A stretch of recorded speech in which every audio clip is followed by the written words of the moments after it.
Creators like Outdoor Chef Life, Tiffany Silver, and I Belong Outdoors are some mentors from afar that have inspired me to start my own YouTube channel. But for those of us in this genre, those who are doing it successfully, and folks like me who are just getting started, there aren't a lot of blueprints to show you how you turn a passion for the outdoors and wild food into a successful business. So in today's episode of the 40-Year-Old Business Virgin, I'm going to give you a rough outline of my business strategy and some of the plans for implementing that strategy for my business in its first full month. Let's go. My first and still to this day probably biggest advocate for this channel is my dear friend Morgan. In addition to being a great father, an incredible marketing and digital content strategist, and overall huge tech nerd, is somebody who I've come to rely on as a mentor for getting this business off the ground. For years, Morgan kept telling me, Jonathan, you do really neat stuff. It needs to exist on the internet. And for a long time, I just sort of brushed it off as a compliment, something I appreciated, but I didn't really take it seriously until about the 1000th time he mentioned it.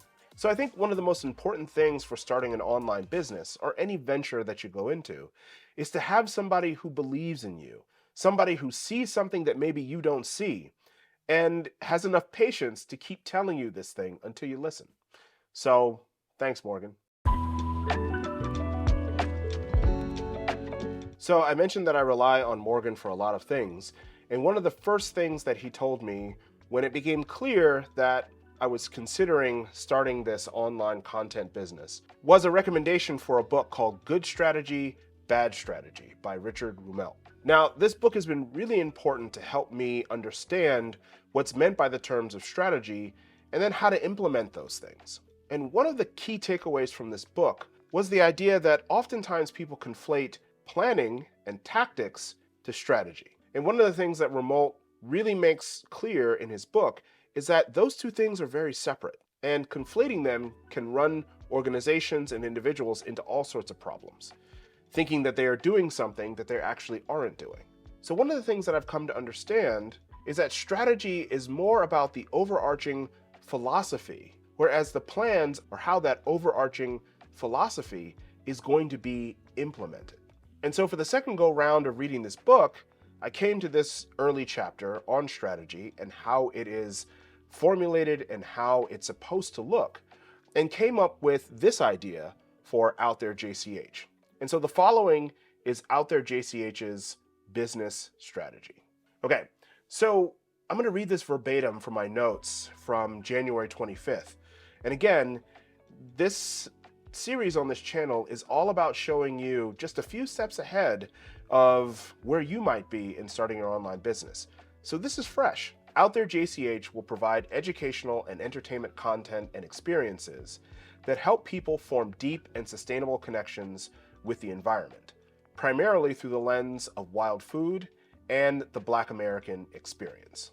And so for now, that is what I have as the business strategy of OutThereJCH. It outlines what exactly the business is about, sort of philosophically, and it outlines a little bit about how this strategy will be actionable. And also the last part, primarily through the lens of wild food and the Black American experience, gives kind of parameters for how exactly this strategy is going to look in practice. I want to go a little bit further and talk more about the primary customer base that I envision for this business, and also what problem OutThereJCH is addressing. So, some more directly from my notes. OutThereJCH's primary customer base are people interested in establishing and/or growing their connection to the outdoors, nature, food, and society through Black and Indigenous ways of knowing and being. And this really speaks to what I think I offer as strengths so far in my life and also in my professional career as an academic, faculty member, and educator. And so if we can go back a little bit and talk about the problem that I hope that this business is going to address, I want to read some more notes about how I'm conceptualizing the business. And so first, the problem.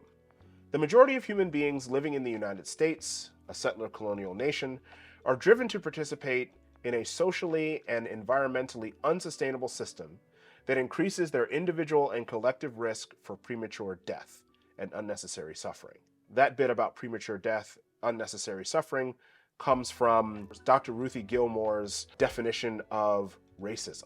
I believe this is because most people are unaware and/or ill-equipped to build relationships with other species and outdoor spaces that build and maintain deep bonds of reciprocity that would otherwise anchor and guide actions that are sustainable for themselves, others, human and non-human, and the planet as a whole. The specific problem in business, and now I'm talking about the specific problem that outdoor businesses are either not addressing or there are not enough businesses directly addressing what I just talked about as the problem. Outdoor and nature organizations and programming are popular in select sets of socioeconomic demographics and fail to reach broad popularity beyond cishet white men in the United States. Industry resources are concentrated along these demographic lines, yet the industry is deeply concerned about their ability to build and maintain business in a nation with rapidly changing demographics that do not match their current customer base. Moreover, the increasingly non-white demographics interested in the outdoors and those well established in outdoor traditions have comparatively small platforms and are split among socioeconomic classes, with lower income and more rural demographics failing to connect with higher income and more suburban and urban demographics. So in thinking about what the strategy of the business is going to be, I think it's really important to first identify what one sees as the problems or the opportunities in this space, which is what I've talked about here. And so in writing this, before getting to what the actual strategy of OutThereJCH is, I wanted to take this a step further, identifying the broad problem, then the specific problem in the industry or genre that I hoped my business to be situated in. And now I'm going to talk about the opportunities that might exist that the business that I hope to build, or that I am building currently, might take advantage of. So this is the opportunity as I see it. To date, there is no business in existence led by a Black person who approaches these problems through the lens of wild food and race, and thus there is no organization who can take advantage of the market of people who consistently report environmental issues as a high priority, despite persistently low participation of people of color in the outdoors and consistently detrimental environmental outcomes in the United States. So in other words, I don't think that there's a whole lot of individuals or organizations with my particular set of skills who are interested in the specific things that I'm showing on this channel. And I think that because of that void that exists, I think I have an advantage in this space, in the outdoor space, in the wild food space, to bridge some gaps and really kind of like solidify an area that can have some lasting positive impacts, both outside the business, but also for the business I hope to build. And so just a little bit more about how I was visioning the business strategy of OutThereJCH. And one of the things that I think is important is listing one's advantages in a space. Ali Abdaal, who has become another person who I paid a lot of attention to on YouTube in terms of building an online business, and other people have mentioned this before, is it's important to identify what your unfair advantages are. So I just wanted to list a couple of those here as it relates to, again, almost like writing a grant proposal for why I think this business should exist and how I think it's going to be successful. So a few of my advantages in this space as I've outlined the business. I'm a Black person, check, okay? I hold a PhD in ecology. Now, there are not a lot of Black people in the United States of America who hold PhDs in ecology. And in fact, in 2011, when I earned my PhD, I was one of 3 African Americans who earned a PhD in ecology that year in the entire country. So that's a pretty unfair advantage in terms of there are not a lot of people with my formal education training and background that can speak to some of these issues in a particular way. I have 17 years teaching experience in higher education. And so teaching is something that I love to do. It's something that I have a lot of experience doing. I have 10 years experience founding and running a conservation research lab And in those 10 years of running that lab, I've secured over $500,000 in funding. I have extensive national and international networks of conservation and environmental professionals and organizations with whom I collaborate with and still do in my job. I've mentored over a dozen students at the high school, undergraduate, and graduate levels in environmental research. I have routinely been the only Black person in professional spaces while accomplishing all of the above.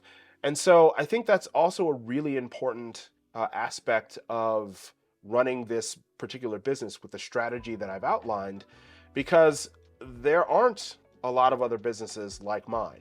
I think that, some of the things that I've outlined here add something to this space, and it's not a zero-sum game. I think that there's plenty of space for everybody who wants to be content creators in this realm of wild food. I think there's plenty of space for us to build our audiences. But I do think that, or I do know that there are maybe a handful of people like me, academics, people with the formal education background and research experience in these areas. And I think it's something that is going to really add strength to the business that I hope to build.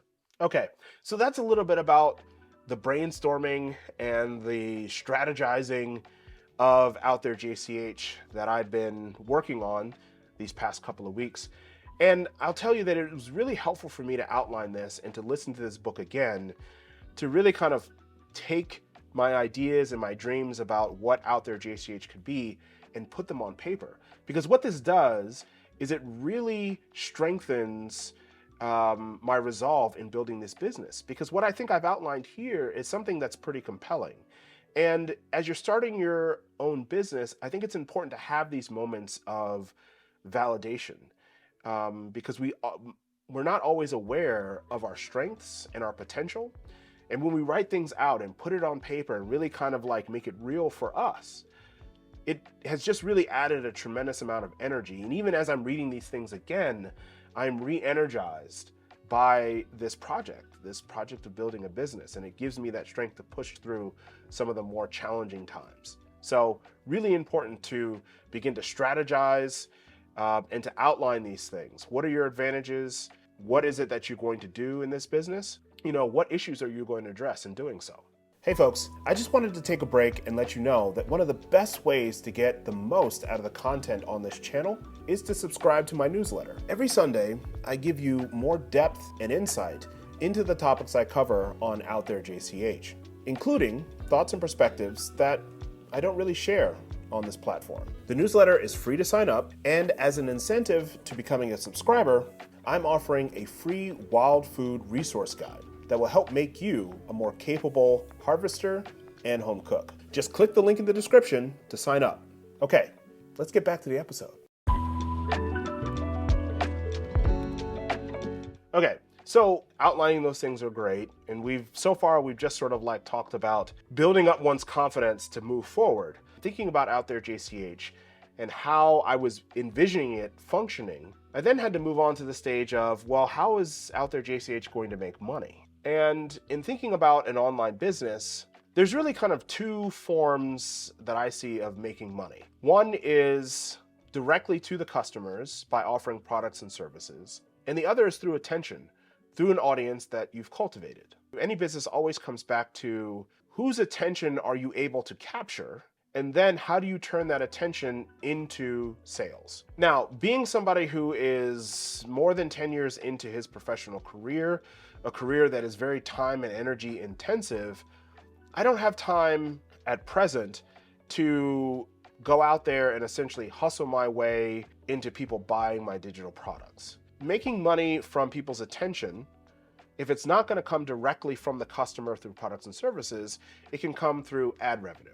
And essentially this means whatever platform you're using, if you're able to bring people to that platform to observe whatever content you're offering, then the curators of that platform can use the amount of attention that your content is getting to attract advertisers to place ads on your content.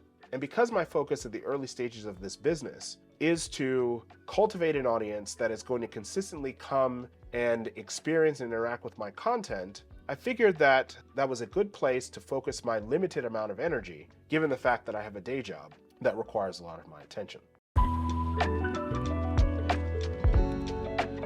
And I started out creating and posting YouTube videos.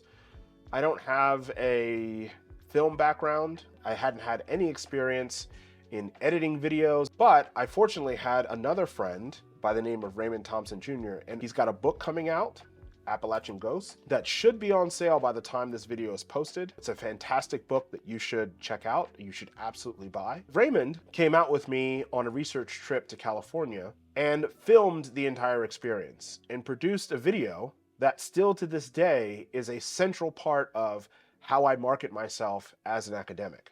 It was beautifully shot, beautifully done, beautifully edited, but I also got an opportunity to see sort of behind the scenes and how that was done. And so again, having these like mentor friends has been really important to lower kind of the barriers to entry into digital creation. And so when I recorded my first YouTube video and sat down to edit it, and once I was done, I realized that I was completely hooked, that this is something that I not only could do, but it's something that I really enjoyed doing. And so the first aspect of OutThereJCH, this online business, began in July of 2023. Now, this is before I had developed my strategy, had identified problems.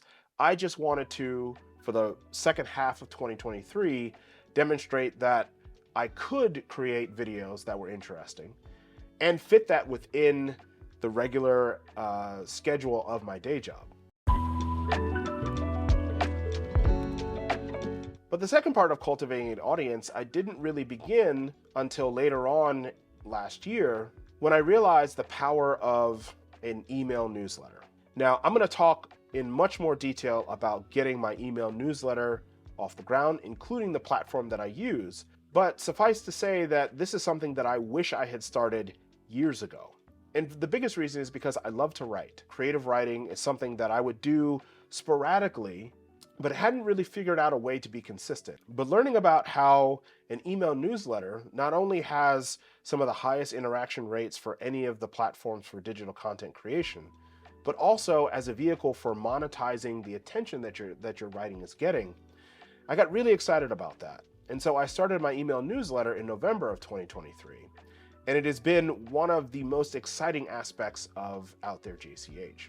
And so for now with OutThereJCH, I'm really focused more on cultivating an audience that I can both generate content on a regular basis without sacrificing the duties of my day job, but that is also going to be growing steadily.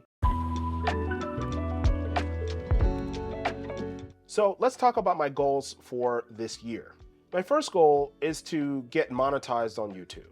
Now, the YouTube partnership program requires that you have at least 1,000 subscribers and 4,000 watch hours within a 365-day period.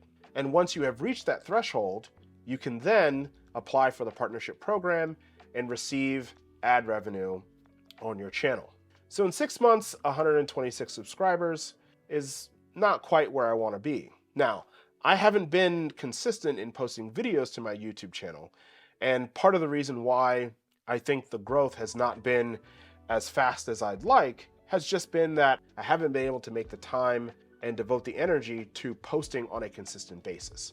And the thing about growth with an audience is that it's not linear, it's exponential. But interestingly enough, I'm a little bit nervous about posting a video that goes viral at this stage because I'm still trying to fine-tune a content creation schedule that fits with my day job. If I go viral, that's going to be great. I would love to meet that threshold and begin to get monetized on YouTube quickly, but I also don't want to generate a tremendous amount of interest in my platforms and then not be able to sustain that on into the future. So I prefer a steady growth. Ask me in 6 months, after consistently posting each week, if I'd like to go viral, and I'll probably be much more enthusiastic about it. The second goal for this year is to gain 1,000 subscribers to my email newsletter. And right now, I'm sitting at about 96 subscribers to that email. And if you're not one of those people, then what are you waiting for? It's time to sign up. And so it's this delicate balance of paying an inordinate amount of attention to the metrics like click rate, open rate, number of views, and focusing on what's important and making sure that I improve my skills in content creation and make time so that I'm posting consistently. Striking this balance really kind of went sideways last week when, on a whim, I decided that I was going to offer a subscription, a paid subscription to my newsletter. I even announced it in one of my weekly newsletter posts. And in my head, I was so excited. I was thinking, oh, if I just get 10 people to sign up, then I'll be able to fund the subscription to this service, and that'll be great. And after getting feedback from good friends, Anthony, Nicole, and Mehmet, who were less than enthusiastic about the idea of me monetizing so early and with an audience that was relatively small, I decided, after having a conversation with my hurt ego, that they were right.